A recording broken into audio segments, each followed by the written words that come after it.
علی اکبر، یہ اطلاعات ہیں کہ مولانا سمیع الحق مرحوم کے بیٹے مولانا حامد الحق بھی مسجد میں موجود تھے؟ جی بالکل، جیسا کہ ہم نے پہلے بتایا تھا کہ مولانا حامد الحق جو کہ اس وقت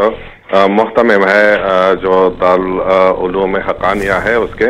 اور جو وہ مسجد کے اندر موجود تھے، اور اب ذرائع کا یہ کہنا ہے کہ دھماکے میں جو حامد الحق ہے وہ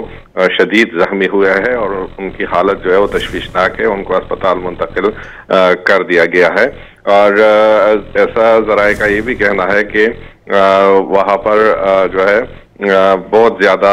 جو نمازی تھے تو ان کو ہٹ کیا گیا ہے، اور ایسا معلوم ہو رہا ہے کہ ان کا ٹارگٹ جو تھا وہ حامد الحق تھا، اور یہ بھی کنفرم ہو گیا ہے کہ جو دھماکہ ہوا ہے وہ خودکش تھا، اور خودکش وہاں پر پہنچ گئے تھے جہاں پر نمازی موجود تھے۔ ذرائع یہ بھی کہتے ہیں کہ جو ٹارگٹ تھا وہ حامد الحق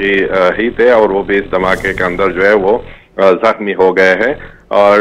جو ہے اسپتال ذرائع کے مطابق حامد الحق کی حالت جو ہے وہ تشویشناک ہے،